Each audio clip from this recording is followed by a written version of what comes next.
So if you were on YouTube during the 2010s, you probably woke up one day to YouTube randomly recommending you this video. It was a lyric music video for a song called Plastic Love by Mariya Takeuchi, uploaded by the channel Plastic Lover. To say that this song would have a lasting effect on the internet would be an understatement. This video would go on to get millions of views, with plenty of music YouTubers making their own covers to get millions more. And alongside creating a trend for hundreds of musicians to hop onto, this video would also be a gateway for the greater internet into the genre of city pop, a genre of music that originated from Japan in the 1970s. This was a form of music that was born in the neon-lit streets of Tokyo.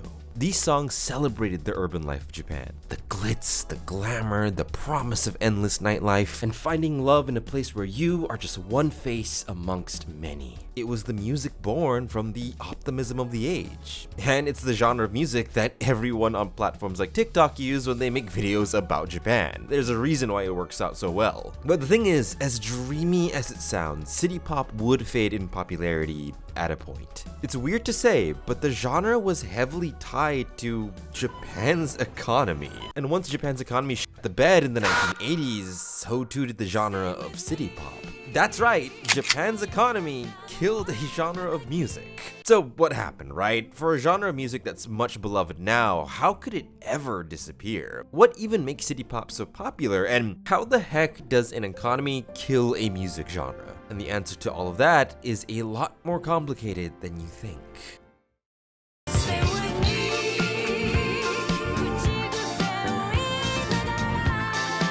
So the thing about city pop is that there's really no good way to define it. The genre was a mixture of the many different types of music that were being brought over to Japan. Yeah, I know I said that it's heavily associated with images of neon-lit Tokyo, and a lot of people on platforms like TikTok associated with Japan living. But the thing is, even in the 70s, city pop in Japan wasn't considered a niche genre of music. Hell, it wasn't even considered good music. As Yosuke Kitazawa, a producer at Light in the Attic record label, said in a Vice article, quote, "Many Japanese people who grew up with this kind of music considered city pop as a cheesy, mainstream, disposable music, going so far as to call it shitty pop." And the thing is, they don't even call it city pop. That term is more of a Western invention. Go watch the channel That Japanese Man Yuta, where he goes around interviewing local Japanese people, asking their thoughts about city pop, and so many people don't even know what this term refers to. So I think the easiest way to understand what city pop really is to look at the era it was made in. And it was made in the era called the Japanese economic miracle. After World War II, Japan was absolutely ravaged. Between years of constant warfare, starvation and famine due to Allied blockades, and the literal power of the sun being dropped on them, meant that Japan was wrecked, both culturally and industrially. But for a country that was blasted to all hell during World War II, they made record time in recovering from post-war devastation. Between industrial reforms by their government that focused on getting heavy industries like coal and steel back up, as well as social reforms like encouraging women to enter the labor market, meant that Japan would recover really fast for a country that got the fallout special. What also helped Japan during this time was, ironically enough, another war, specifically the Korean War. With the sudden attack of North Korea on the south, American generals were caught off guard. And with the supplies meant for US troops in Korea not being able to reach them in time, meant that American High Command had to emergency commission Japanese companies for wartime supplies, since Japan was the closest allied power in the area. So between this and the aforementioned reforms meant that Japan by the early 60s was rolling in cash, and they would ride this economic high all the way to the 80s. And it's in this high that the genre of city pop would be born. Since the economy was booming, urban cities like Tokyo were profiting hard. It was these cities where all the major jobs were, so a lot of people moved to them wanting a piece of those profits for themselves. And with so many people living in one spot, cities like Tokyo or Osaka weren't just job hubs anymore. They became cultural ones. Images of neon-lit Tokyo set against a rainy night with crowds of people walking about would come to physically symbolize this era, but city pop would be the genre of music that verbalized it. To me, the online magazine The Vault publication said it the best with, quote, "If I had to describe city pop in only a few words, I would call it the music of prosperity." It was a genre of song that exalted this new prosperous city life. It was the anthem of a generation of Japanese people with comfortable careers, money in their pockets, and the allure of city nightlife. And if you don't believe me, you can literally look at any city pop song and their translated lyrics. A lot of them make use of that opulent urban nighttime imagery. Songs like Oh No, Oh Yes by Akina Nakamori had verses like, "The lights in the office window of the city turn off one by one. I walk quickly to muffle the sounds of my heels as I go to see you." Even the song Plastic Love from earlier would have lyrics like this. "When I fall asleep by the highway at dawn, only halogen lights are mysteriously shining. Although somebody is whispering that I'm an icy cold woman, don't worry."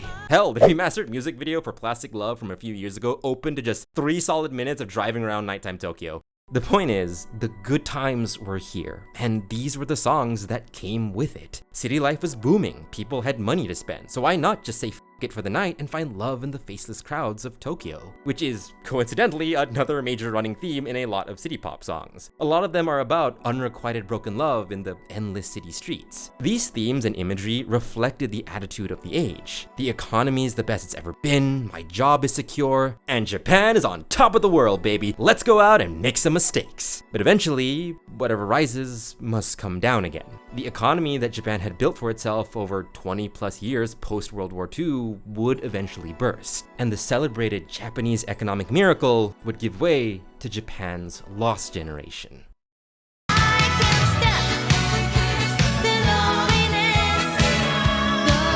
So it's hard to understate just how much of a fall from grace Japan had in the 1980s when their economy tanked. This singular event single-handedly birthed and destroyed so many subcultures in Japan, and it's slowly becoming a thing that is defining my channel. I had to talk about this event in my Gyaru subculture video, I mentioned it in the Bosuzoku subculture video, I also had to mention it in my Otaku emotional economy video.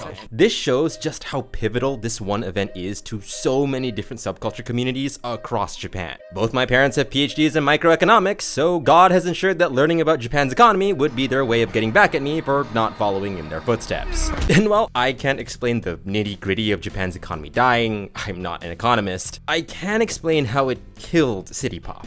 Basically, Japan's economic miracle became a bubble, and that bubble would end up bursting. What followed was a really bad recession. People would lose their jobs, wages would freeze and stagnate, and things like the housing and land market would be devaluated overnight. Japan in this period was straight up not having a good time. And you can't really have songs about prosperity when your country isn't prospering. Like I said, city pop as a genre was heavily tied to the idea of living it up in the big cities and enjoying the endless nightlife. But you can't really sing about that when there is a bad recession going on and people are losing their jobs and aren't able to spend on luxuries like a fun night out. You can't really sing about unrequited broken love in the city streets when the housing market crashed and no one can live in said city. It was the end of an era and people were just in a radically different headspace than they were before. Rather than mindless spending, people were forced to become more frugal. And this shift in mindset also killed one of city pop's biggest supporters, the car. City pop was a genre of music that was engineered for long car rides. Cruising down the highway at night, windows down, neon bouncing off the dashboard, your car stereo playing songs like Plastic Love or Dolphin in Town. It was the music to vibe to while driving. But suddenly, the economy crashed. People were forced to save. So how do you make music that's perfect for cruising to a generation that isn't cruising anywhere? Cars are an expensive thing to buy and maintain, and one many people in Japan at the time had to live without. And so, city pop lost one of its natural habitats. As Man Wai-chen said in their paper, The Resurgence of City Pop and the Nostalgia Cycle, quote, "This study learned that city pop is often associated with the wide use of car stereos and is considered a music genre well suited for driving. With its emphasis on vitality and strong rhythms, city pop became the perfect driving companion. But by the 1990s, as the bubble economy burst, people no longer had the leisure to travel and enjoy life through car journeys." I also need to mention that this wasn't the only reason why city pop faded in popularity. The Japanese economy shitting the bed did play a huge factor, yes, but there were other things going on. Namely that by the 1990s, city pop just wasn't as popular as it used to be. Music is still an industry, and as with any industry, studios and record labels will move to the next big thing that makes them the most money. In this case, it was pop idols. City pop by this point was seen as music for your dad, old people type shit. But J-pop was this new, energetic thing that was popular amongst young people. It was bright, flashy, had dance choreography that was fun to watch, and most importantly, it had people that you could parasocially get attached to. No joke, J-pop idols are made to be marketable personalities, so they'd appear on things like commercials or variety television. But city pop was tied to old tech, like radios or car stereos. And yeah, city pop artists did appear live on television on the occasion, but they just couldn't compete with the hyper-manufactured marketability of these new pop idols. Either way, city pop would fade in popularity. Its leading artists would either adapt to new styles or just retire entirely. The economic collapse made the themes obsolete. The new wave of J-pop idols would make the sounds and aesthetics obsolete. City pop would have no place in the Japanese mainstream of the 90s and coming 2000s. But eventually, it would be re-remembered and rediscovered. Not by its original listeners, but by an online generation who felt like it was the past they wish they had.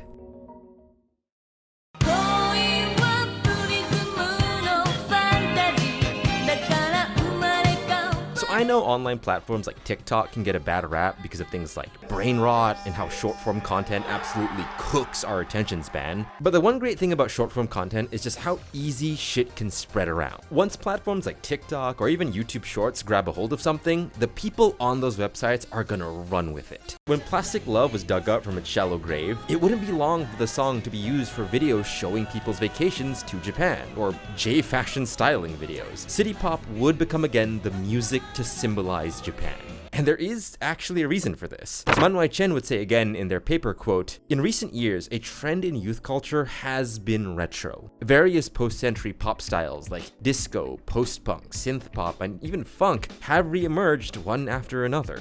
Essentially, with the rise of short-form content, more and more young people are exposed to this kind of stuff. And they're vibing hard. They're digging up the greatest hits of old, they're making it into a fashion statement, they're even going all the way to Japan just to get vinyl. Where once this genre of music was considered something a crusty Japanese dad would listen to, there are young people straight up doing pilgrimage just to get records. There is another reason other than pure interest, and that is anemoia, which is the ability to relate to memories you've never had. Remember what I said earlier about how city pop is the music of prosperity and it symbolizes an era of carefree living? Well, the thing about city pop is that it's a really good glimpse into what could be. In an article by Pitchfork where they interviewed musicologist Ken McLeod, he says that genres like city pop have a, quote, retro-futurist melancholy, and that it's obsessed with the accelerating collapse of capitalism as epitomized with the collapse of the Japanese dream, which in monkey brain speak means city pop is a really good form of escapism. A lot of city pop songs were about the simple pleasures of existing, of being able to